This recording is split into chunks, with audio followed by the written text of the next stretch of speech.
الحمدللہ رب العالمین والعاقبۃ للمتقین والصلاة والسلام علی اشرف الانبیاء والمرسلین اما بعد فاعوذ باللہ من الشیطان الرجیم بسم اللہ الرحمن الرحیم قل لا اسألکم علیہ اجرا الا المودۃ فی القربى صدق اللہ مولانا العظیم وصدق رسولہ النبی الکریم الرؤوف الرحیم اللہم نور قلوبنا بالقرآن وزین اخلاقنا بالقرآن ونجنا من النار بالقرآن وادخلنا فی الجنت بالقرآن قال اللہ تعالی وتبارک فی القرآن المجید والفرقان الحمید مخبرا وآمرا ان اللہ وملائکتہ یصلون علی النبی یا ایھا الذین آمنوا صلوا علیہ وسلموا تسلیما الصلاۃ والسلام علیک یا رسول اللہ وعلی آلک واصحابک یا حبیب اللہ الصلاۃ والسلام علیک یا نبی الرحمہ وعلی آلک واصحابک یا رسول اللہ۔ تمام حمد و ثنا تعریف و توصیف اللہ جل وعلا کی ذات ببرکات کے لیے جو خالق کائنات بھی ہے اور مالک شہر میں، اور درود و سلام کا نذرانہ حضور نبی مکرم رسول محتشم حضور ختمی المرتبت صلی اللہ علیہ وآلہ وسلم کے حضور ناز میں اپنی عقیدتوں، ارادتوں، محبتوں کا خراج پیش کرنے کے بعد معزز محترم محتشم سامعین، السلام علیکم ورحمۃ اللہ وبرکاتہ۔ آج کی اس نشست میں چند باتیں آپ کی گوش گزار کرنی ہیں۔ مالک کی بارگاہ میں دعا ہے اللہ میری زبان پہ کلمۃ الحق جاری فرمائے۔ جو لفظ میں نے آپ کے سامنے تلاوت کی ہے، اللہ رب العزت نے ارشاد فرمایا، قل مغفور فرما دیجئے لا اسألکم علیہ اجرا، میں تم سے کسی چیز کا کوئی اجر نہیں مانگتا۔ میں نے تمہیں تبلیغ کی، تم سننا نہیں چاہتے تھے، میں تمہیں سنانے کے لیے آیا۔ تم بات کو جو ہے وہ مانتے نہیں تھے، میں نے عملاً کر کے بتایا۔ تم نے راستے کے اندر گڑھے کھودے، میرے بدن پہ اوجڑیاں ڈالی، تم نے گلے کے اندر رسی ڈال کے تول دیے، تم نے سماجی بائیکاٹ کیا۔ لا اسألکم علیہ اجرا، میں تم سے کوئی اجر طلب نہیں کرتا۔ جب طائف کے بازاروں میں میرے رسول دعوت تبلیغ لے کے جاتے ہیں تو انہوں نے انکار کر دیا، تو حضور نے ارشاد فرمایا کہ میں تمہارے پاس پیغام حق لے کے آیا تھا، تو تم نے میری بات کو نہیں مانا، یہ تمہاری مرضی، لیکن اس کو اپنے تک محدود رکھنا، مکہ والوں کو نہ بتانا۔ وہ تو پہلے ہی جان کے دشمن ہیں، اور جب ان کو پتہ چلے گا کہ طائف والے بھی انکار کر گئے، وہ تو جینا محال کر دیں گے، تو اس کو اپنے تک محدود رکھنا، ادھر خبر نہ پہنچانا۔ تو انہوں نے کہا ہمیں کیا ہے کہ ہم بات نہ پہنچائیں، ہم تو ڈنڈورا پیٹیں گے۔ بلکہ حضور فرماتے ہیں کہ جب میں واپس پلٹا تو انہوں نے اپنے اوباش لڑکے 2 رویا کتاروں میں کھڑے کیے، ان کے ہاتھوں کے اندر پتھر پکڑائے۔ جب میں درمیان سے گزرا تو میرے اوپر پتھر برسانے لگے، حتیٰ کہ حضور کے جوتے لہو سے تر ہو گئے۔ شدت درد اور احساس کرب کی وجہ سے حضور زمین پہ بیٹھ گئے۔ وہ ریشم سے زیادہ نازک بدن جو پتھر لگنے سے زخمی ہوا، تو احساس درد کی وجہ سے میرے رسول زمین پہ تشریف لے آئے اور نیچے بیٹھ گئے، لیکن ان کے 2 غماش لڑکے آگے بڑھے اور انہوں نے کندھوں سے پکڑ کے اٹھایا اور پھر پتھر برسانے شروع کیے۔ کہا میں نے پتھر کھا کے جو تمہیں تبلیغ کی، میں سنانے آیا تھا، تم سنتے نہیں تھے، میں نے تمہیں تبلیغ کی، لا اسألکم علیہ اجرا، میں تم سے کوئی اجر طلب نہیں کرتا، لیکن ایک بات ہے الا المودۃ فی القربى، لیکن میرے قرابت داروں سے تم نے محبت کرنی ہے، میرے اہل بیت سے تم نے پیار کرنا ہے، میری عطرت سے تم نے الفت رکھنی ہے۔ یہ بات ذہن میں رکھیے گا، اگر اہل بیت کے ساتھ محبت امت نہیں کرتی تو ان کا کچھ بھی نہیں جائے گا، امت کے پلے کچھ نہیں بچے گا۔ ایک ہوتا ہے پریکٹیکل اور ایک ہوتا ہے تھیوری۔ اگر اسلام کی تھیوری دیکھنے کا شوق آئے تو قرآن پڑھ کے دیکھ لو، اور اگر پریکٹیکل دیکھنے کا شوق آئے تو کربلا کے میدان میں حسین ابن علی کا کردار دیکھ لو۔ قَإِلَّ الْمَوَدَّةَ فِي الْقُرْبَى، میرے قریبی رشتہ داروں سے تم نے پیار کرنا ہے، اور حضور نے عملاً کر کے بتایا۔ حضور ایک دن سیدہ فاطمہ الزہرا رضی اللہ تعالی عنہا کے گھر کے قریب سے گزرے کہ اندر سے حسنین کریمین کے رونے کی آواز آ رہی تھی۔ حضور فرمایا فاطمہ ان کو رونے نہ دیا کرو، جب یہ روتے ہیں میں محمد کے دل کو تکلیف ہوتی ہے۔ اللہ اکبر، حضور منبر پہ بیٹھے ہیں، خطبہ ارشاد کر رہے ہیں، اور حسنین کریمین سرخ جوڑوں کے اندر اپنے گھر سے باہر نکلتے ہیں، ننھی سی عمر ہے، کبھی گرتے ہیں کبھی اٹھتے ہیں، بچپنے کی عمر ہے، آقا کریم سے رہا نہ گیا، منبر چھوڑ کے حسین کو پکڑ لیتے ہیں۔ حضرت عبداللہ ابن شداد رضی اللہ تعالی عنہ کہتے ہیں کہ ہم حضور کے پیچھے نماز پڑھ رہے تھے اور آقا کریم نے سجدے کو اتنا طول دیا کہ ہمارے ذہن کے اندر خیال آیا یا تو وحی کا نزول ہو رہا ہے یا پھر آقا کریم کی روح پرواز کر گئی۔ تو کہتا ہے میں نے تھوڑا سا سر اٹھا کے کنکھیوں سے دیکھا تو میں نے دیکھا کہ حضور کی پشت پہ حسین ابن علی سوار ہیں۔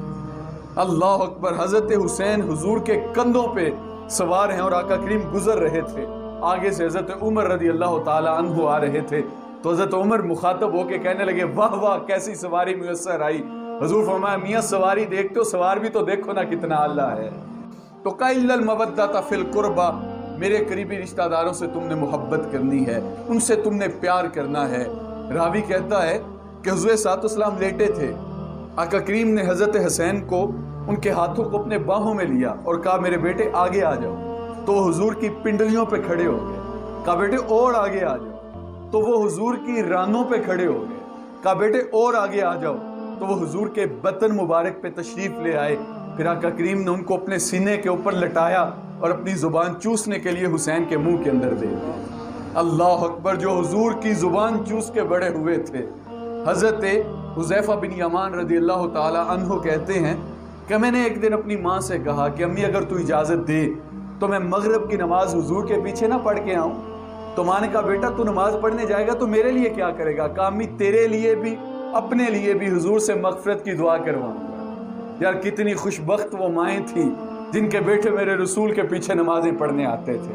کہا امی تیرے لیے اور اپنے لیے مغفرت کی دعا کرواؤں گا۔ ماں نے اجازت دے دی، نماز پڑھنے کے لیے آئے، آقا کریم نے نماز پڑھائی اور عبادت کے اندر مشغول ہو گئے، تو ان کو موقع نہ ملا کہ میں کوئی بات کر سکوں۔ پھر عشاء کا وقت آیا، حضور نے نماز پڑھائی اور نماز پڑھاتے ہی حضور اپنے حجرے کی جانب تشریف لے گئے۔ حضور چلنے لگے تو دل کے اندر خیال آیا کہ ماں سے ایک نماز کی اجازت لے کے آیا تھا اور نمازیں بھی 2 ہو گئیں اور دعا بھی کوئی نہیں کروائی، تو ماں کو جا کے کیا جواب دوں؟ غیر ارادی طور پہ ان کے قدم اٹھے اور حضور کے پیچھے چلنے لگے، تو ان کے قدموں کی آہٹ کی وجہ سے آقا کریم نے ارشاد فرمایا من ھذا، کون ہے؟ حذیفہ تو حذیفہ ہے؟ قل تو نام، کہا جی یا رسول اللہ حذیفہ ہوں۔ کہا غفر اللہ لک والے امے کا ماں حاجتوں کا، اللہ تجھے بھی بخش دے تیری ماں کو بھی بخش دے، بتا کیا کہا؟ جو کام کہنے کے لیے آئے تھے وہ تو پہلے ہی پورا ہو گیا، یہاں تو لفظوں کا سہارا بھی نہیں لینا پڑتا، وہ تو بند لبوں کی بولیاں بھی جانتے ہیں۔ اللہ اکبر، تو کہا اللہ تجھے بھی بخش دے تیری ماں کو بھی بخش دے، بتا کیا کام ہے؟ تو جو کام لے کے آئے تھے وہ تو پہلے ہی پورا ہو گیا۔ پھر حضور نے قریب کیا اور کہا حذیفہ سنو، ایک فرشتہ ابھی ابھی زمین پہ آیا تھا جو آج سے قبل اس دھرتی پہ نہیں آیا، تو وہ 2 کام کرنے آیا تھا، ایک تو مجھے سلام کرنے آیا تھا اور دوسرا بتلانے آیا تھا کہ آپ کی بیٹی فاطمہ جنتی عورتوں کی سردار ہے اور آپ کے نواسے حسن اور حسین جنتی جوانوں کے سردار ہیں۔ اللہ اکبر، حضرت اسامہ بن زید رضی اللہ تعالی عنہ کہتے ہیں کہ ایک دن رات کا پچھلا پہر تھا تو مجھے کوئی حاجت ہوئی تو میں حضور کے کاشانہ نبوت کی طرف چل دیا۔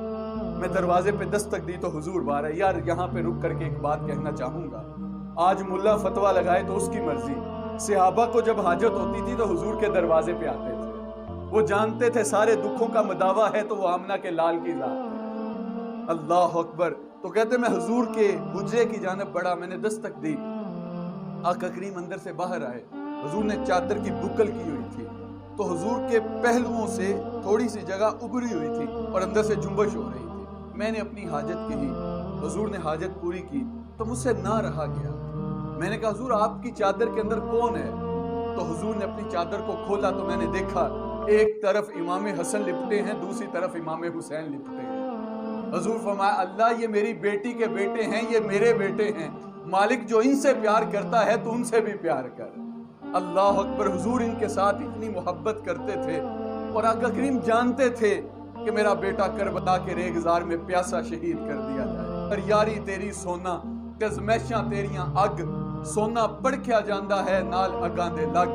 اور حضرت بنو سلمہ رضی اللہ تعالی عنہ کو جو ہے وہ وادی طف کی مٹی دی، کہا یہ وادی کربلا کی مٹی ہے، جب یہ خون بن جائے تو سمجھ جانا میرا حسین شہید کر دیا گیا ہے۔ اور آپ کو بتا دیا گیا تھا حضور آپ کے ایک بیٹے کو زہر دیا جائے گا اور ایک بیٹے کو شہید کر دیا جائے گا۔ اللہ اکبر۔ امام حسین جب جوان ہوتے ہیں اور پھر یزید وہ بدبخت، وہ ملعون، وہ لعنتی جب تخت پہ آتا ہے تو اس نے جو ہے وہ ولید بن عقبہ کو خط لکھا۔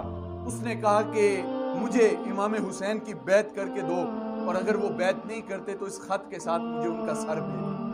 ولید بن عقبہ نے مروان بن حکم کو بلایا تو حضرت امام حسین نے حضرت عبداللہ بن عمر اور حضرت عبداللہ بن زبیر رضی اللہ تعالیٰ عنہ سے مشورہ کیا، تو انہوں نے کہا اس وقت جو ہے وہ ان کا پیغام آنا یہ خطرے سے خالی نہیں ہے، تو آپ صبح چلے جائیے گا۔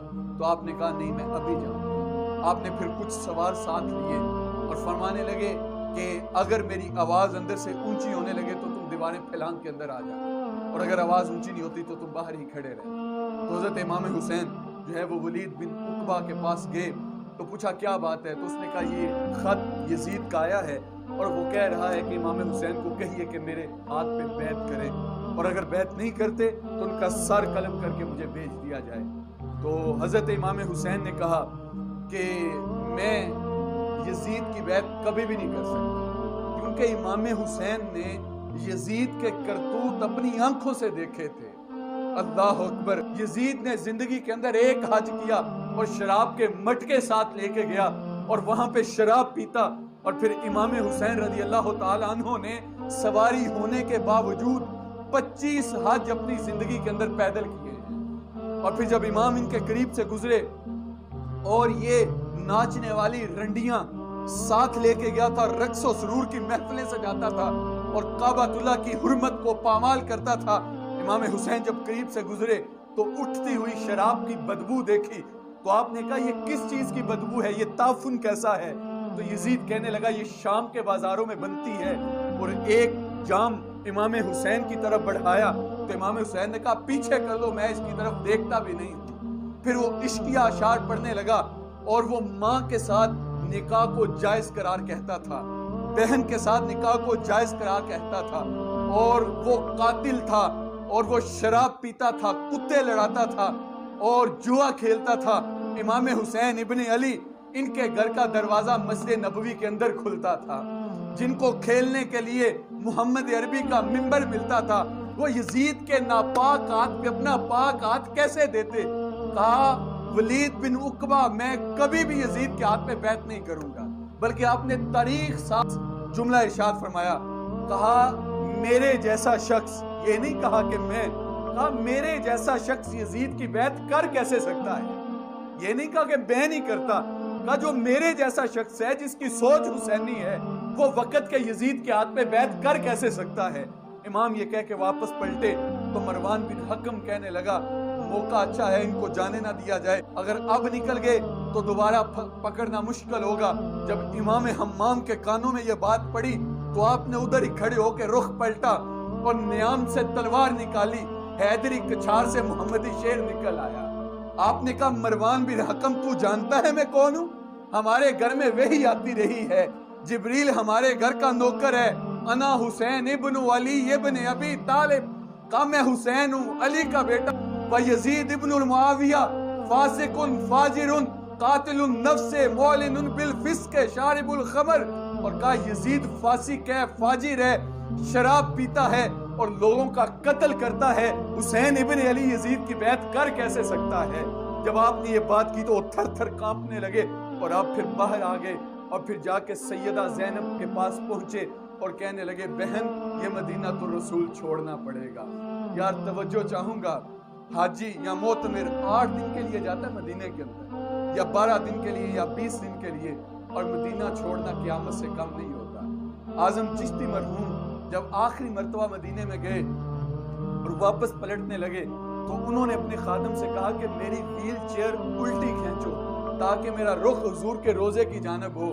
تو پھر انہوں نے وہاں پہ جب ویل چیئر الٹی کھینچی جا رہی تھی تو آپ کہنے لگے جہاں بدن سے نکلتی ہے آزم، جہاں بدن سے نکلتی ہے آزم، کوئی آسان کام ہے مدینے سے جدا ہونا؟ حاجی 8 دن کے لیے جائے تو مدینہ چھوڑنا قیامت سے کم نہیں ہوتا. جس کو کھیلنے کے لیے مسجد نبوی کا صحن درکار تھا، جس کو سواری کے لیے محمد کے کندھے نصیب ہوئے تھے، جس کے گھر کا دروازہ مسجد نبوی کے صحن میں کھلتا تھا، اس کے لیے مدینہ چھوڑنا کتنا دشوار ہوگا. لیکن آپ اپنا کنبہ لے کے مدینہ چھوڑ دیتے ہیں اور پھر 3 شعبان المعظم کو مکہ المکرمہ پہنچتے ہیں اور احرام باندھتے ہیں حج کی نیت سے. اور پھر جب آپ کو پتہ چلا کہ کچھ لوگ قتل کی غرض سے احرام باندھ کے اس مجمع کے اندر شامل ہیں، تو آپ اپنے حج کے احرام کو عمرے کے احرام میں بدلتے ہیں اور کہتے ہیں کہ میری وجہ سے پاک حرم خون ریزہ نہ ہو. تو آپ عمرہ کر کے مکہ بھی چھوڑ دیتے ہیں. اور پھر درا در کوفیوں کے خط آ رہے تھے. حضرت عبداللہ ابن زبیر کہنے لگے حضرت آپ جانتے ہیں کہ انہوں نے آپ کے باپ کے ساتھ کیا کیا. الکوفی لا یوفی، کوفی کبھی وفا نہیں کرتے. اور انہوں نے آپ کے بھائی کے ساتھ کیا کیا. اور امام حسن رضی اللہ تعالیٰ عنہ کا جب وقت آخر تھا تو امام حسین مخاطب ہو کے کہنے لگے میرے بھائی مجھے کوئی نصیحت کیجئے.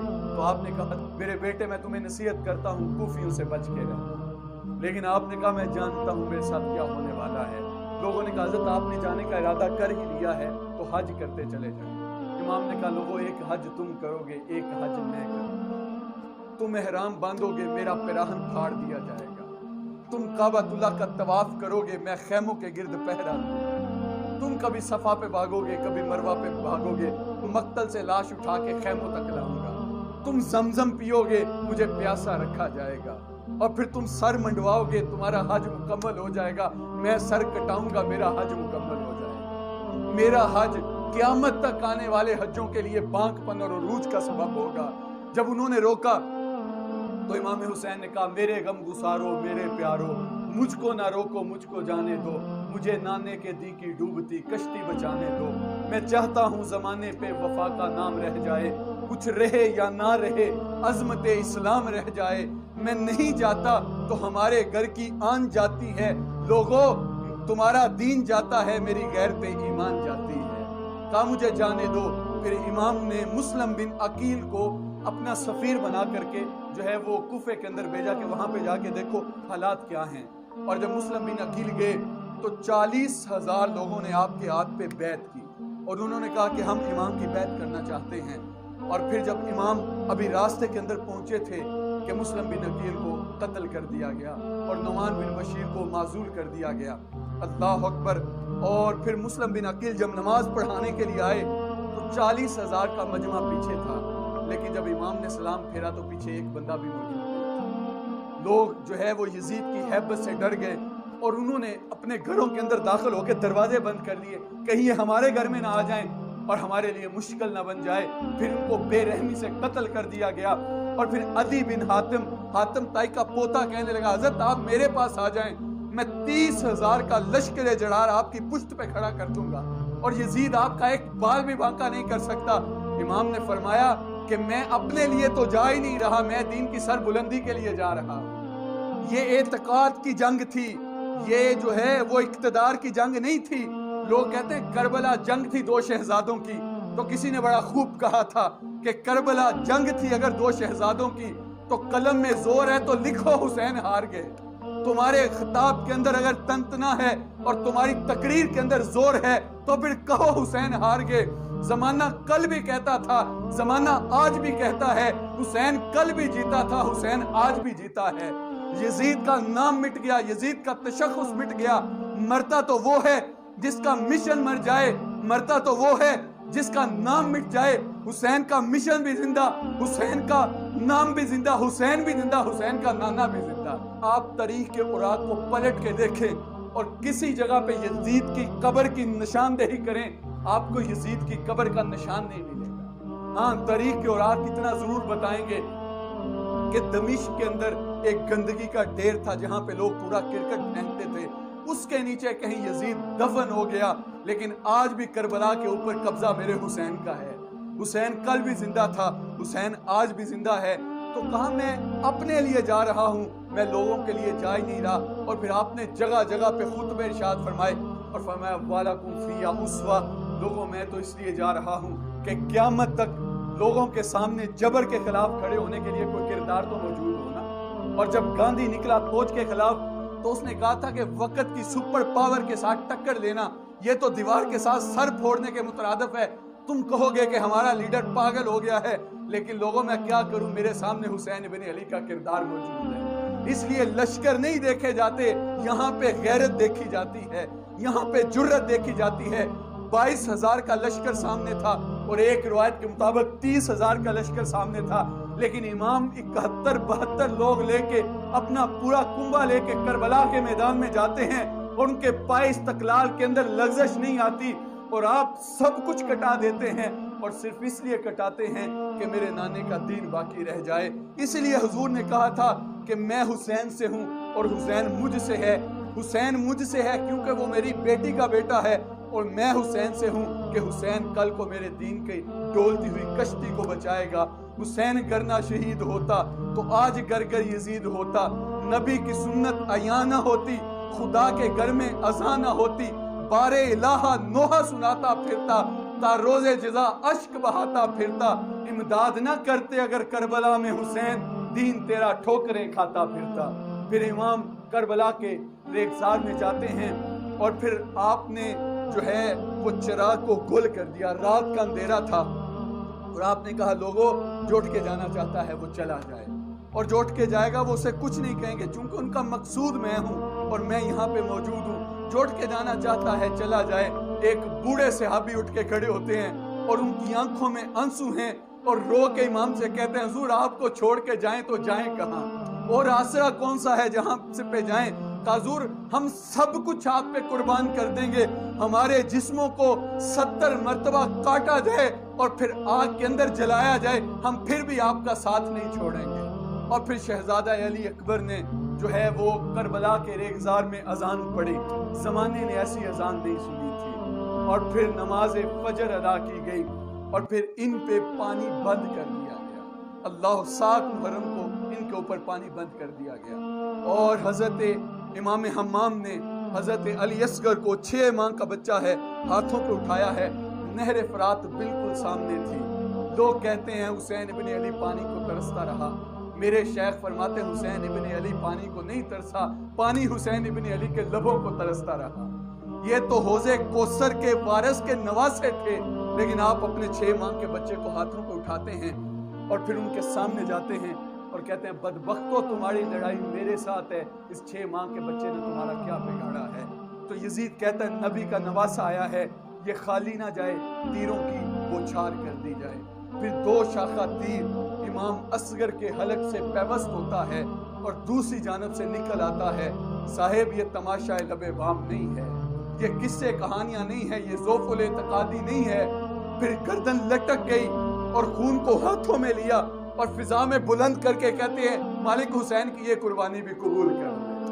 اللہ اکبر. پھر باری باری آپ ایک ایک کو بھیجتے جاتے ہیں. کبھی جو ہے وہ حضرت عباس شہید ہو کے آتے ہیں، کبھی انو محمد شہید ہو کے آتے ہیں، کبھی حضرت قاسم شہید ہو کے آتے ہیں، اور ایک ایک کی لاش آپ اپنے کندھوں پہ اٹھا کے خیموں تک لاتے کہ وہ مقدس پاک باز خواتین، وہ نازک کلیاں جن کے بدنوں پہ شبنم کے قطرے بھی وزنی تھے، آج ان کے سامنے کسی کا بھتیجا کاٹا جا رہا ہے، کسی کا بانجا کاٹا جا رہا ہے، کسی کا جوان لختے جگر کاٹا جا رہا ہے.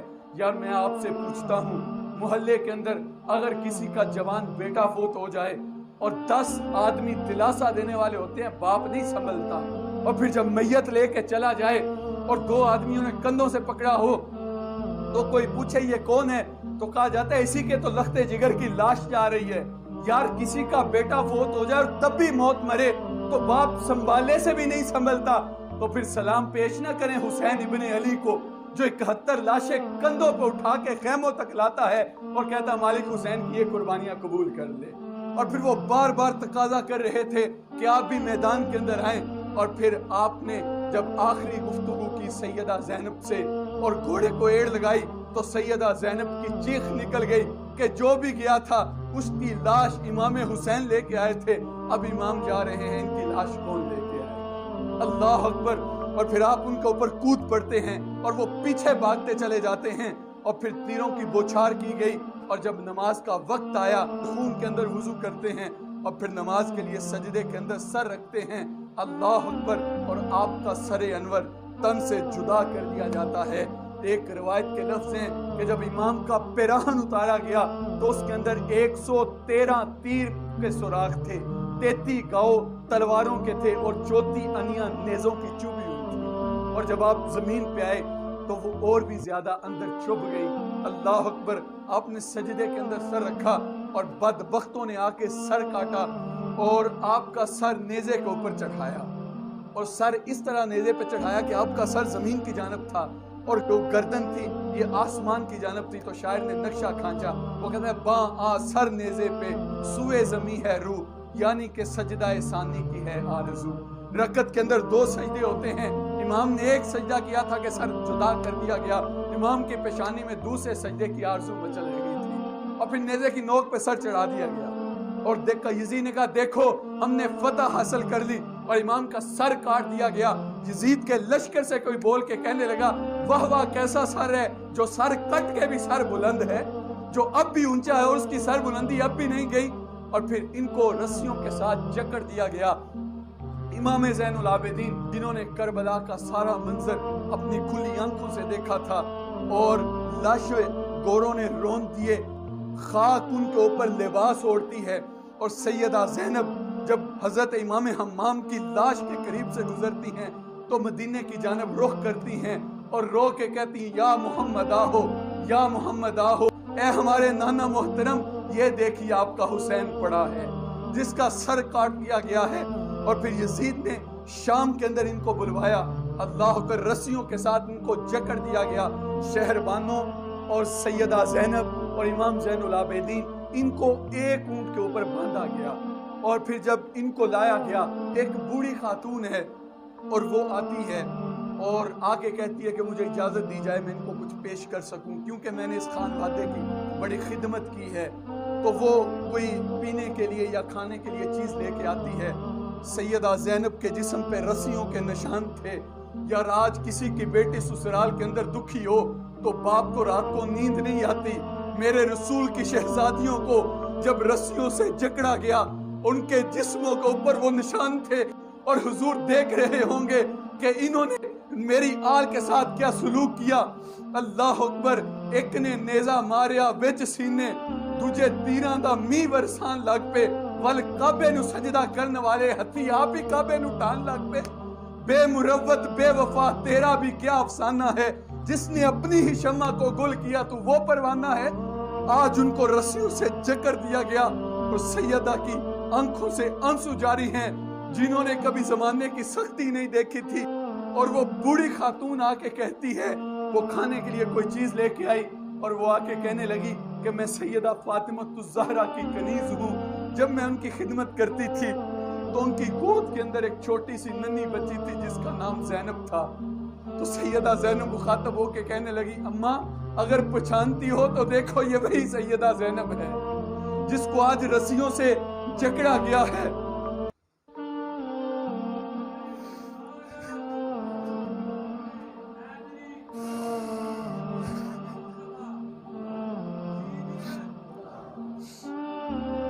آج ان کو رسیوں کے ساتھ جکڑا گیا ہے اور یزید کے دربار میں لے کے آئے، اور پھر یزید جو ہے وہ ہیلے کرنے لگا، چونچلے کرنے لگا اور کہنے لگا کہ میں نے حسین بن علی کو شہید نہیں کیا، پتہ نہیں حسین کو کس نے شہید کیا ہے۔ تو امام نے کہا ہماری 4 شرطیں ہیں۔ اس نے کہا وہ کیا شرطیں ہیں؟ کہا پہلی شرط سرے شہیداں ہمارے سپرد کیا جائے تاکہ ہم جا کے جو ہے وہ ان کی تدفین کر لیں، اور دوسری شرط ہمیں باحفاظت مدینہ الرسول میں پہنچا دیا جائے، اور تیسری شرط مجھے جمعے کا خطبہ پڑھنے کی اجازت دی جائے، اور چوتھی شرط قاتل حسین ہماری سپرد کر دیے جائے۔ تو یزید کہنے لگا کون ہے قاتل حسین کا؟ تو کسی نے کہا شمر ہے۔ شمر نے کہا میں نے قتل نہیں کیا، یہ سناد بن انس نخی نے قتل کیا ہے۔ اس نے کہا میں نے قتل نہیں کیا، یہ خولی نے قتل کیا ہے۔ خولی کہنے لگا میں نے قتل کیوں کرنا ہے، قتل تو اس نے کیا جس کی حکومت کو خدشہ تھا۔ تو پھر وہ کہنے لگا یہ شرط تو تمہاری پوری نہیں ہو سکتی، چلو تم جمعے کا خطبہ ارشاد کر لو۔ 14 سال کی عمر ہے، چڑھتی جوانی ہے، اور امام خطبہ دینے کے لیے منبر پہ آتے ہیں۔ خطابت تو اس گھر کی لونڈی ہے، اور امام کے لبوں سے علی کی بولی نکلنے لگی۔ امام نے جب فضائل مناقب اہل بیت کے بیان کیے تو یزید کو ڈر لگا کہیں لوگ میری گردن نہ کاٹ دیں، تو اس نے مؤذن کو اشارہ کیا کہ اذان پڑھو۔ تو جلدی جلدی اذان پڑھی جانے لگی، تو مؤذن نے کہا اللہ اکبر اللہ اکبر، تو امام زین العابدین کہنے لگے اس بات کے اندر کوئی شک نہیں کہ اللہ سب سے بڑا ہے۔ مؤذن نے شہادتین کا کہا اشہد ان لا الہ الا اللہ، امام نے کہا اس میں بھی کوئی شک نہیں، اس کی گواہی ہم نے اپنے خون سے دی ہے۔ جب مؤذن نے یہ کہا نا اشہد ان محمد رسول اللہ، تو امام کی آنکھوں میں آنسو آ گئے، اور امام مخاطب ہو کے یزید سے کہنے لگے یزید دیکھ آج اذان کے اندر تیرے نانے کا نام ہے یا میرے نانے کا نام ہے؟ اللہ اکبر۔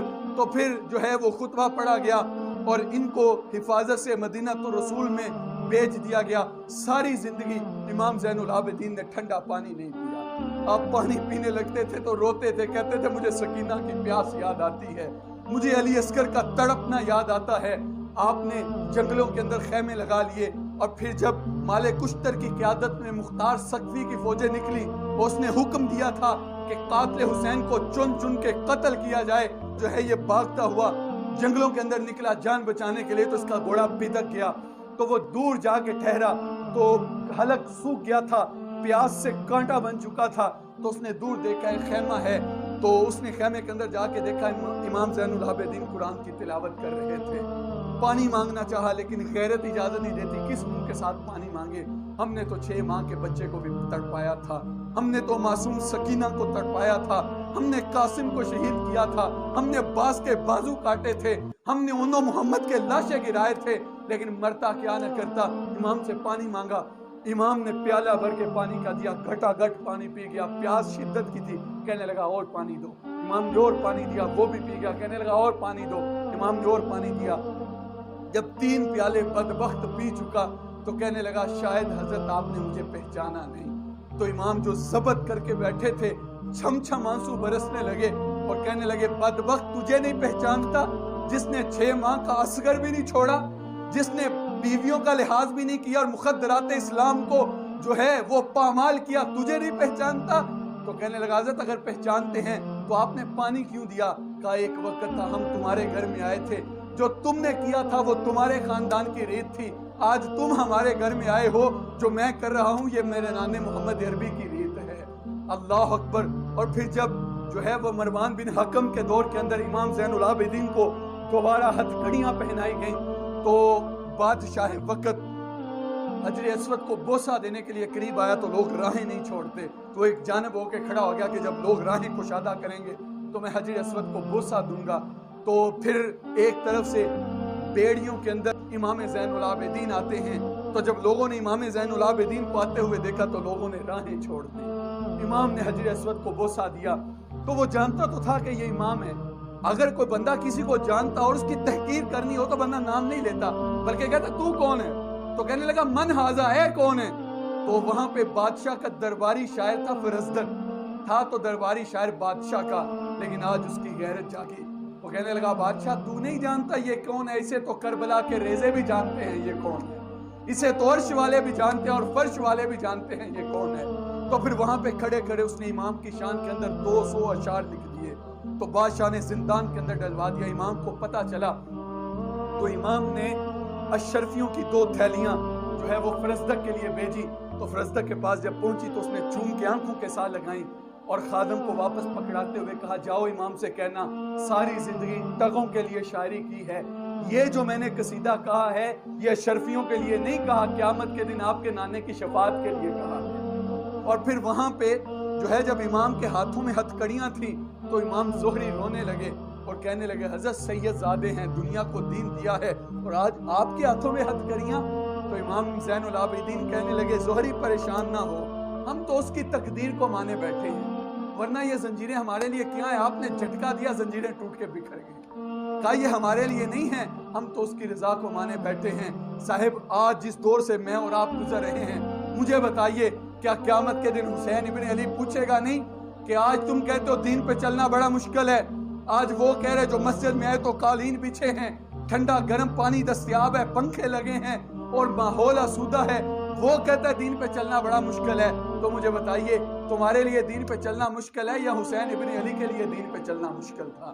آج ذرا سی بارش ہو تو ہمارے سجدے قضا ہو جاتے ہیں، معمولی سی غمی آئے تو ہماری نمازیں قضا ہو جاتی ہیں، ذرا سی جو ہے وہ غمی آئی، آزمائش آئی تو ہم کلمہ کفر بولنے لگ جاتے ہیں، لیکن امام نے سب کچھ کٹا کے سجدے کے اندر سر رکھ کے کہا اللہم رضن پہ قضائکا صبرن علی بلائکا تسلیما لامرکا سبحان ربی العالی کا مالک سب کچھ کٹا کے سب کچھ پیش کر کے جو مالک خود چل سکتے تھے وہ خود گئے، جو خود نہیں چل سکتے تھے میں ہاتھوں پہ اٹھا کے لے کے گیا، مالک سب کچھ کٹا کے حسین تیرے پہ راضی ہے، تو بھی بتا حسین پہ راضی ہوا ہے کہ نہیں ہوا ہے؟